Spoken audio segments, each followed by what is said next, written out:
बिस्मिल्लाहिर्रहमानिर्रहीम। फ़युब्दअु बिअस्हाबिल फ़राइद वहुमुल लज़ीना लहुम सिहामुम मुक़द्दरतुन फ़ी किताबिल्लाहि तआला। कल के दर्स में आपने पढ़ा कि मय्यत के तरका और माल से मुताल्लिक़ तरतीबवार 4 हुकूक़ हैं। 4 हुकूक़ मुताल्लिक़ होते हैं, यानी जब मय्यत मर जाए, इंतकाल होने के बाद उनके माल को किस तरह से सर्फ किया जाए, तो सबसे पहले उसके तजहीज़ व तकफ़ीन में उसके माल को खर्च किया जाएगा। और इस खर्च में ना तो तब्ज़ीर से काम ले और ना ही तक़तीर से, ना फजूल खर्ची ना बुख़्ल से काम ले। अपनी ज़िंदगी में जिस तरह से वो अपने ऊपर खर्च करता था वैसा ही उसके मौत के बाद खर्च किया जाएगा। फिर उसके बाद जो माल बच जाए, अगर ना बचे तो कोई बात नहीं, जो बच जाए उसे क़ज़ाए दुयून पर सर्फ किया जाएगा। अगर उसने ज़िंदगी में किसी से कर्ज़ लिया था तो वो कर्ज़ अदा किया जाएगा। फिर उसके बाद जो माल बच जाए, अगर उसने वसीयत की है तो बचे हुए माल के सुलुस और तिहाई हिस्सा में वसीयत नाफिज की जाएगी, सुलुस से ज़्यादा नहीं। और सुलुस से ज़्यादा वसीयत से माने कौन सी चीज़ है? वारिसीन का हक़। हुकूक़ वारिसीन इस बात से माने हैं कि क़ज़ाए दुयून, तजहीज़ व तकफ़ीन के बाद जो माल बच जाए उनके सुलुस से ज़्यादा वसीयत नहीं कर सकता है। और अगर वारिसीन ये हक़ दे दे कि पूरा माल क्या करे, वसीयत कर दे, तो वो इजाज़त दे सकता है। अगर इजाज़त दे दे तो फिर सुलुस नहीं, पूरे माल की वसीयत कर सकता है। और अगर इजाज़त ना दे तो सुलुस से ज़्यादा नहीं कर सकता है। फिर जो माल बच गया उनमें से सुलुस माल की अगर उसने वसीयत की है तो वो वसीयत पूरी करने के बाद, नाफिज करने के बाद जो माल बच जाएगा, अब उस माल में किन लोगों का हिस्सा है? उस माल में अब जो है वारिसीन का हिस्सा होगा और वो माल वारिसीन के दरमियान तकसीम किया जाएगा। ये चौथी हालत और चौथी सूरत है उसके माल, है ना। 4 हुकूक़ तरतीबवार मुताल्लिक़ होते हैं, ये चौथा हक़ है। वारिसीन में उनके बचे हुए माल को तकसीम किया जाएगा। और कैसे किया जाएगा तो अब उसकी तफसील सुनिए। वारिसीन कुल 10 किस्म के होते हैं और तरतीबवार उनके माल को दिया जाएगा। सबसे पहले उनके बचे हुए माल को ज़विल फ़ुरूज़ के ऊपर खर्च किया जाएगा। किन के ऊपर खर्च किया जाएगा? अच्छा, ज़विल फ़ुरूज़ कौन है? ज़विल फ़ुरूज़ वह लोग हैं कि जिनका हिस्सा शरअन मुतअय्यन और मुक़द्दर है। जिनका हिस्सा किताबुल्लाह या सुन्नत रसूल या इजमा से जिनका हिस्सा शरअन मुक़द्दर और मुतअय्यन है, उनको दिया जाएगा। और वो कुल है ना 12 लोग हैं, 4 मर्द और 8 औरतें ज़विल फ़ुरूज़। अभी हम उनकी तफसील बाद में बताएंगे। तो वारिसीन में कैसे तकसीम करेंगे? जब जो माल बच जाएगा, सारी चीज़ें करने के बाद सबसे पहले वो माल किनको देंगे? ज़विल फ़ुरूज़ को देंगे। और ज़विल फ़ुरूज़ की मैंने तारीफ़ बता दी, यानी वह लोग हैं जिनका हिस्सा किताब सुन्नत या इजमा में क्या हो? मुतअय्यन और मुक़द्दर हो कि इनका इतना हिस्सा है, इनका इतना हिस्सा है ना। और वो कुल कितने लोग हैं? 12 लोग हैं, 4 मर्द हैं और 8 औरतें हैं। उनकी तफसील आगे के दर्स में आएंगी और वक्त बचेगा तो हम बता देंगे कि वो 12 लोग जो ज़विल फ़ुरूज़ है वो कौन कौन है। तो सबसे पहले कहाँ देंगे? ज़विल फ़ुरूज़ को देंगे। ज़विल फ़ुरूज़ को देने के बाद भी अगर माल बच गया मय्यत का तो फिर किसको देंगे? असबाते नसबी को दिया जाएगा। किसको दिया जाएगा? असबात नसबी को दिया जाएगा। ये कब दिया जाएगा? अगर ज़विल फुरूज को माल देने के बाद भी बच गया, तब किनको दिया जाएगा? असबात नसबी को दिया जाएगा। और असबात नसबी अगर नहीं है ना, माल बच गया, तो फिर किनको दिया जाएगा? असबाए सबबी को दिया जाएगा। असबाए नंबर 3 असबाए सबबी को दिया जाएगा। अच्छा, एक चीज़ यहाँ याद रखिए, असबात कुल 3 किस्म के हैं। शरह वक़ाया आप पढ़े हैं, और कुदूरी में भी अगर आप पढ़े होंगे तो वहाँ आया है, और दूसरी किताबों में आया है ना। असबात कुल कितने किस्म के होते हैं? 3 आगे आएंगे, इसका बयान भी आगे आ रहा है। एक असबा बिनफ्सिही है, एक असबा बिगैरिही है, एक असबा मआ गैरिही है। तो असबा बिगैरिही और असबा मआ गैरिही की तफसील हम आगे बताएंगे, इसलिए कि ये वो दर्स का मौका नहीं है, उसका दर्स आगे आ रहा है, सब की तफसीलात। यहाँ जो बात हो रही है असबा बिनफ्सिही की बात हो रही है, और असबा बिनफ्सिही 2 तरह के हैं, एक असबाए नसबी और एक असबाए सबबी। मुंह से बोलिए, असबाए नसबी और असबाए सबबी, ये दोनों किसकी किस्म है? असबा बिनफ्सिही की किस्म है। असबात कुल 3 किस्म के हैं, बिनफ्सिही, उसके बाद बेगैरिही, मआ गैरिही। तो असबा बिनफ्सिही की यहाँ बात चल रही है, उसकी 2 किस्में हैं, असबाए नसबी और असबाए सबबी। ये दोनों असबा बिनफ्सिही की किस्म में से है। और असबा बिनफ्सिही की कहते किसे हैं? तो वो तारीफ भी यहाँ सुन लीजिए। असबा बिनफ्सिही कहते हैं हर उस शख्स को कहते हैं कि जो ज़विल फुरूज, जो माल लेने के बाद, ज़विल फुरूज माल लेने के बाद, ज़विल फुरूज का जो हक है, वो अपना हक लेने के बाद जो माल बच जाए, है ना, वो बचे हुए तमाम माल को ले ले, उसको असबाब नफ्सी कहते हैं। यानी क्या मतलब हुआ? असबाब नफ्सी का मतलब क्या हुआ कि ज़विल फुरूज को माल देने के बाद मा बकिया तमाम माल को जो ले ले, उसी को असबाब नफ्सी कहते हैं। ज़विल फुरूज को माल देने के बाद जो भी माल बचे, वो पूरा माल वो क्या कर ले ले, लेने का हक उसे हो, उसी को क्या कहते हैं? असबाब नफ्सी कहते हैं। बात समझ में आई? मुंह से बोलिए।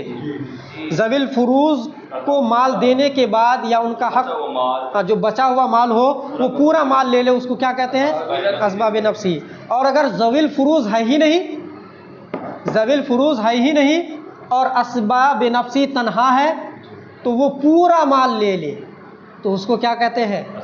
असबाब नफ्सी कहते हैं। यानी अगर ज़विल फुरूज है तो उनको लेने के बाद मा बकिया माल, बचा खुचा माल पूरा ले ले, या अगर ज़विल फुरूज नहीं है तो वो तमाम के तमाम माल ले ले, उसको कहते हैं असबाब नफ्सी ही। इतनी बात समझ गए?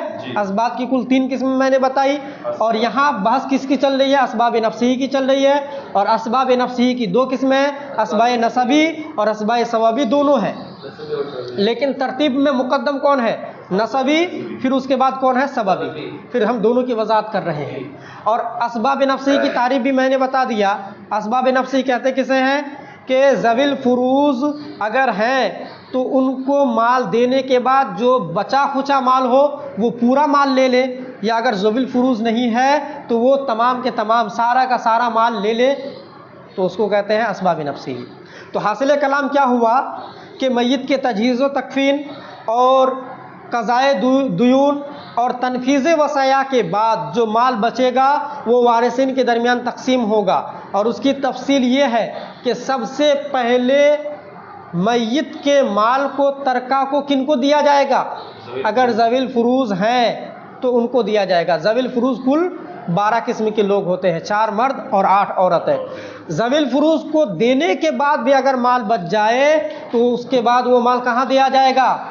असबाए नसबी को दिया जाएगा। असबाए नसबी यानी लफ्ज़ ही से ज़ाहिर है जो नसब की बुनियाद पर असबा है, और वो कौन कौन है भी हम आगे बता रहे हैं। और अगर असबाए नसबी नहीं है और माल बच गया है तो फिर किसको दिया जाएगा?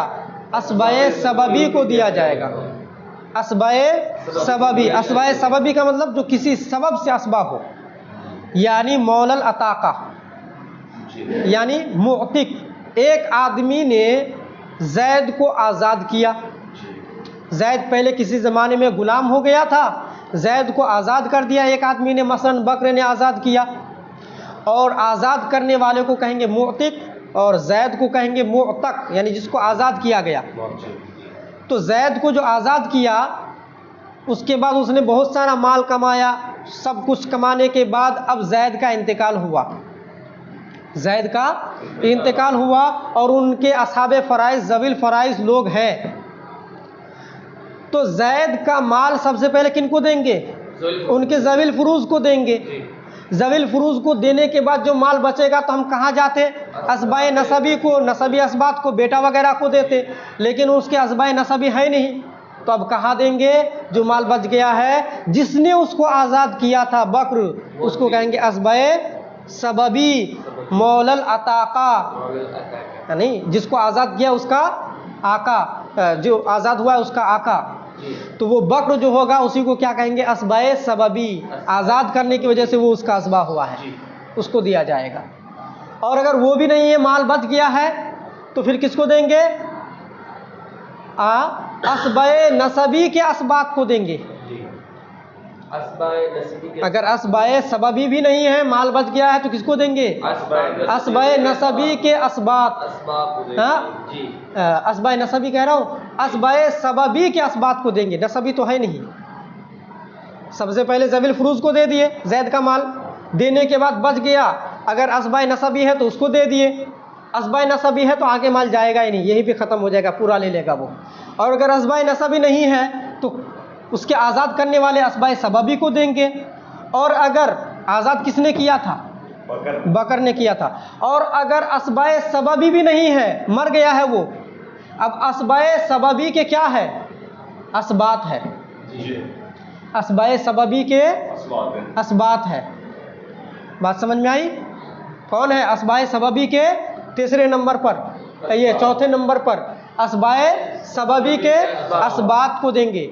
लेकिन असबाए सबबी के जो असबात होगा, यानी बकर के जो असबात होगा, कुछ नसबी भी होगा और कुछ हो सकता है सबबी भी हो। असबाए सबबी के असबात यानी बकर के असबात, मतलब बकर का बेटा है, तो जो माल बच जाएगा, अगर जैद के असबात नसबी भी नहीं है और असबाए सबबी जो था वो भी मर चुका है, तो यानी बकर भी मर चुका है, असबाए सबबी था वो, तो उस बकर के असबाए सबबी के जो नसबी असबात है, उसका बेटा वगैरह, तो उसको दिया जाएगा। और अगर असबाए सबबी के असबात बेटा वगैरह है नहीं, नसबी असबात है नहीं, बल्कि सबबी असबात है, यानी बकर भी किसी ज़माने में ग़ुलाम था और उसको किसी ने आज़ाद किया था, तो फिर उसको दिया जाएगा। समझ गए? हाँ। और अगर वो भी नहीं है तो फिर, और माल बच गया है, तो फिर क्या किया जाएगा? नसबी ज़वील फ़ुरूज़ पर रद्द किया जाएगा उनके हिस्से के बक़द्र। नसबी 5वें नंबर पर नसबी ज़वील फ़ुरूज़ पर माल को क्या किया जाएगा? रद्द किया जाएगा। तवज्जो है? नसबी ज़वील फ़ुरूज़ के ऊपर माल को रद्द किया जाएगा उनके हिस्से के बक़द्र। फिर से सुनिए, जैद का मसलन इंतकाल हुआ, उसके ज़वील फ़राइज़ है, उसकी बेटी है, पोती है, उसकी बीवी है, सब लोग हैं, तो जैद का माल सबसे पहले किसको देंगे? पहले ज़वील फ़ुरूज़ को देंगे। देने के बाद अगर माल कुछ बच गया है तो देखेंगे असबात नसबी है या नहीं, अगर है तो वही सब कुछ ले लेगा, आगे जाएगा ही नहीं, आगे किस्सा ही ख़त्म। और अगर असबाए नसबी उसका बेटा वगैरह नहीं है तो फिर माल आगे बढ़ जाएगा असबाए सबबी की तरफ, यानी जैद को जिसने आज़ाद किया था उसको दिया जाएगा। हाँ। और अगर असबाए सबबी नहीं है, जैद को आज़ाद करने वाला मसलन वो भी मर चुका है बकर, तो अब बकर की जो औलाद है नसबी असबात, उसको दिया जाएगा, नसबी असबात को दिया जाएगा बकर के। और बकर के अगर नसबी असबात भी नहीं है तो फिर उसके आज़ाद करने वाले को दिया जाएगा। बात समझ में आ गई? और अगर सब नहीं है और माल बच गया है तो फिर ज़वील फ़राइज़, नसबी ज़वील फ़राइज़ पर रद्द कर दिया जाएगा। नसबी ज़वील फ़राइज़, देखिए ज़वील फ़राइज़ मैंने बताया कुल कितने हैं? 12, 4 मर्द और 8 औरतें। नंबर 1 मर्दों में देखिए शौहर, नंबर 2 बाप, नंबर 3 दादा, नंबर 4 अखियाफी भाई। शौहर, बाप, दादा, अखियाफी भाई। अखियाफी भाई का मतलब माँ दोनों का एक हो, बाप अलग अलग हो। तवज्जो है? तो 4 मर्द हुए ज़वील फ़राइज़ में। इन चारों में से शौहर जो है, औरत का इंतकाल हुआ और उसका माल किसको मिलेगा? अब शौहर को। तो औरत का नसब की बुनियाद पर वो ज़वील फ़राइज़ है। नसब की बुनियाद पर औरत का ताल्लुक अलग है, वो किसी और घराने से आई है, इसका ताल्लुक कोई और है, कोई खूनी रिश्ता ही नहीं है। तो वो नसब ही नहीं है, वो क्या है? वो नसब ही नहीं है, सबब ही है। रिश्ता इज़्दिवाज की वजह से वो क्या हुआ है ज़वील फ़राइज़ में। तो 4 मर्दों में से 1 मर्द क्या है? सबबी ज़वील फ़राइज़ में से है, नसबी नहीं। तो जो माल बच जाएगा 5वें नंबर पर, वो सिर्फ नसबी ज़वील फ़राइज़ को दिया जाएगा। और 8 औरतें हैं। अब देखिए इधर 4 मर्द हो गए, 4 मर्दों में से 1 मर्द क्या है? नसबी ज़वील फ़राइज़ में से नहीं है। और 8 औरतें हैं। अब 8 औरतों को देखो। नंबर 1 बीवी, शौहर का इंतकाल हो गया, उसकी बीवी है। तो ये बीवी देखिए नसबी ज़वील फ़राइज़ में से शौहर के है या सबबी है? सबबी है। तो 2 लोग क्या हुए? नसबी नहीं हुए ज़वील फ़राइज़, और बाकी सब 10 जो होंगे वो ज़वील फ़राइज़। हाँ, तो औरतों में से 8 है। नंबर 1 बीवी, नंबर 2 बेटी, नंबर 3 पोती, नंबर 4 बहन, हकीकी बहन, नंबर 5 अल्लाती बहन। अल्लाती की बहन का मतलब दोनों औरतों का, दोनों बहनों का बाप एक है, माँ अलग अलग है। नंबर 6 अखियाफी बहन, यानी माँ एक है, बाप अलग अलग है। नंबर 7 माँ, नंबर 7 माँ, और नंबर 8 जद्दा, यानी दादी नानी वगैरह। तो 8 औरतें हो गई कि नहीं? नंबर 1 फिर से बोलिए, बीवी ज़ौजा, नंबर 2 बेटी, नंबर 3 पोती, नंबर 4 बहन, सगी बहन, नंबर 5 अल्लाती यानी बाप शरीक बहन, नंबर 6 माँ शरीक बहन, नंबर 7 माँ, और नंबर 8 जद्दा यानी नानी दादी वगैरह, दादी और नानी वगैरह, जद्दा दोनों के लिए है। तो 8 औरतों में से 7 औरत नसबी ज़वील फ़राइज़ है, और 4 मर्दों में से 3 मर्द नसबी ज़वील फ़राइज़ में से है, और 2 जो है वो सबबी ज़वील फ़राइज़ में से है। यानी 5वें नंबर पर भी अगर माल बच जा रहा है तो जो नसबी हैं 10 लोग, उन्हीं के ऊपर माल को क्या किया जाएगा? रद्द किया जाएगा, यानी वापस किया जाएगा। उनके हिस्से के बक़द्र, जिनको जितना हिस्सा मिला था उसी हिसाब से कम व बेश वो माल तकसीम कर दिया जाएगा। और फिर भी अगर माल बच गया तो 6ठे नंबर पर ज़वील अरहाम को देंगे। 6ठे नंबर पर किसको देंगे? ज़वील अरहाम को देंगे। ज़वील अरहाम कहते किसे हैं? ज़वील अरहाम कहते हैं कि वो करीबी रिश्तेदार जिनका हिस्सा किताब व सुन्नत में मुकर्रर नहीं है, यानी भतीजा, भांजा, भतीजी, भांजी और खाला, मामू, ये सब क्या है? ज़वील अरहाम में से। अगर माल बच गया तो कहाँ देंगे? 6ठे नंबर पर ज़वील अरहाम को। फिर भी अगर माल बच गया है ना, सबको देने के बाद ऊपर असबात वगैरह है नहीं, तो फिर किसको दिया जाएगा? मौलल मवालात को। 7वें नंबर पर किसको दिया जाएगा? मौलल मवालात। मौलल मवालात का मतलब समझ रहे हैं? एक मजहूलुन नसब आदमी, मसलन एक आदमी जो है वो श्रीलंका से यहाँ आया, अब उसका यहाँ कोई है? कोई नहीं है। उसका नसब हमको मालूम है कि किसका बेटा, किसका पोता, किसके ख़ानदान से है। अब वो यहाँ आने के बाद वो अपने जान व माल की हिफाजत के लिए वो अक़्द मुआख़ात करता है और किसी को अपना इस तरह से भाई बनाता है और कहता है कि मेरे मरने के बाद मेरे सारे प्रॉपर्टी, जायदाद और माल पर आपका हक़ है, चूँकि मेरा कोई है नहीं, नसबी ज़वील अरहाम, ज़वील फ़ुरूज़ वगैरह कोई नहीं है, सारा माल आपको मिल जाएगा बशर्ते कि आप मेरी जान व माल की हिफाजत करेंगे। अगर मुझसे कोई जिनायत सरजद हो तो आप उसको अदा करेंगे। तो उसको क्या कहेंगे? अब जो मजहूलुन नसब आदमी आया और जिसने अक़्द मुआख़ात कर लिया है ना, अक़्द मुवालात कर लिया जिसने, मसलन श्रीलंका से आया था ज़ैद और हिंदुस्तान में रह रहा था बक्र, बक्र से जिसने अक़्द मुवालात कर लिया वो जैद ने, तो जैद के मरने के बाद सारा माल किसको दिया जाएगा? बक्र को दिया जाएगा। इसको कहते हैं मौलाल मवालात। और अगर वो भी नहीं है, वो भी नहीं है, जैद के मरने के बाद माल बच गया, कोई है नहीं, उसका माल बच गया, कोई नहीं है जैद का, तो अब किसको दिया जाएगा? मुकर लहू बिन नसब अलल गैर, 8वें नंबर पर। क्या मतलब इसका? मसलन यूँ देखिए, जैद इंतकाल हो गया, मेरी तरफ देखिए, जैद का इंतकाल हो गया, अब उसका कोई नहीं है कि उसका माल ले। हाँ, उसने जैद ने अपनी ज़िंदगी में बक्र के बारे में कहा था कि ये मेरा भाई है। क्या कहा था बक्र के बारे में? कि ये मेरा क्या है? भाई है, ये कहा था। तो अब आप देखिए कि बक्र के बारे में जो उसने कहा था कि मेरा भाई है, सिर्फ उसके कह देने से उसका भाई हो जाएगा?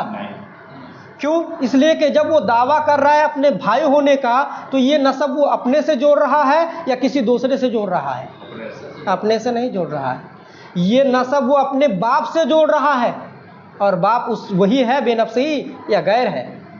गैर है ना, वो एक दूसरी जान है, ये दूसरी जान है। हाँ, वो दूसरा नफ्स है, ये दूसरा नफ्स है।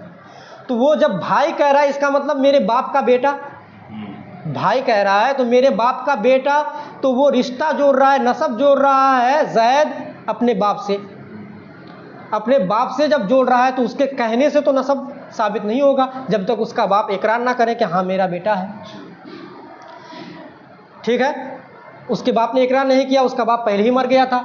जैद पूरी ज़िंदगी ये कहता रहा कि बक्र मेरा भाई है, मेरे बाप का बेटा है, मेरा भाई है, और जैद का कोई है नहीं। फिर जैद का इंतकाल हुआ, लाखों की संपत्ति है, तो अब लेगा कौन? तो वही बकर जिसके बारे में उसने इकरार किया था दूसरे से नसब का, यानी अपने बाप से नसब का जिसने इकरार किया था, हाँ, गैर से जो नसब का इकरार किया था, वही बकर लेगा। बात समझ में आई? उसी को कहेंगे मुकर लहू, यानी जिसके लिए इकरार किया गया बिन नसब, नसब का अलल गैर, गैर दूसरे से, जिसके लिए नसब का इकरार किया गया दूसरे से। बकर के लिए नसब का इकरार किया गया जैद के बाप से, दूसरे से। बात समझ में आ रही है कि नहीं आ रही है कुछ? और अगर मय्यत के इंतकाल के बाद कोई भी नहीं है और माल बच गया है, तो फिर क्या दिया जाएगा? मूसा लहू बेजमील माल, 9वें नंबर पर। यानी अगर उसने तिहाई माल की वसीयत किया था, तो तिहाई माल को वसीयत करने के बाद अब जो पूरा माल बच रहा था वो वारिसिन में तकसीम करना था। वो कहाँ तकसीम करना था? वारिसिन में। और वारिसिन का हक तिहाई से ज़्यादा वसीयत से माने था। लेकिन जब वारिसिन कोई है नहीं, तो अब फिर क्या किया जाएगा? बचा कुचा सारा माल, अगर उसने पूरा माल किसी के लिए वसीयत की थी तो उसी को दे दिया जाएगा। अगर कोई नहीं है, उसी को कहेंगे मूसा लहू, यानी पूरा माल उसको दिया जाएगा जिसके लिए वसीयत किया था, बेजमील माल, तमाम माल का।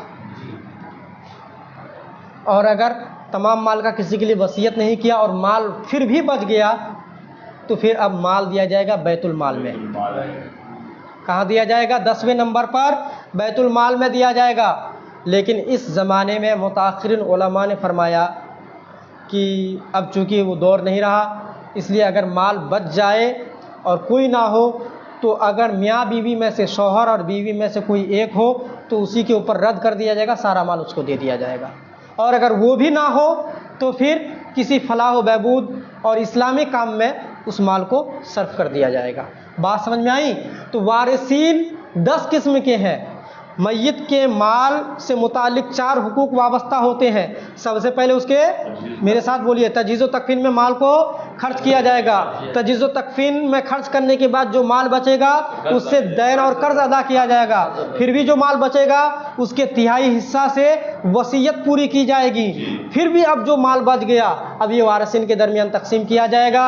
उसकी तरतीब ये होगी कि सबसे पहले ज़वील फुरूज़ को दिया जाएगा, यानी जिनका हिस्सा किताब व सुन्नत और इजमा में मुतय्यन है, उनको देने के बाद जो माल बच जाएगा तो नसबी असबात को दिया जाएगा। अगर वो नहीं है तो सबबी असबात को दिया जाएगा। फिर अगर वो भी नहीं है तो चौथे नंबर पर असबाए सबबी के असबात, अव्वलन नसबी को, सानियन सबबी को दिया जाएगा। और अगर वो भी नहीं है तो 5वें नंबर पर नसबी ज़वील फुरूज़ पर रद्द किया जाएगा, वापस कर दिया जाएगा। नसबी, सबबी नहीं, यानी मियाँ बीवी के अलावा। और अगर वो भी नहीं है तो छठे और माल बच गया तो फिर छठे नंबर पर ज़विल अरहाम को दिया जाएगा, करीबी रिश्तेदार, भतीजा, भांजा, खाला, मामू वगैरह को।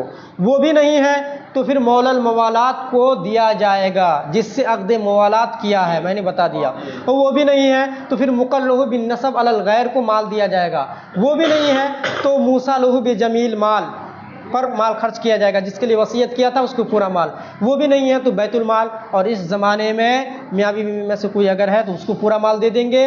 और अगर वो भी नहीं है तो इस्लाम की तरवीज व इशाअत में वो माल सर्फ किया जाएगा। बस इबारत कल मिलाएंगे, यहीं तक।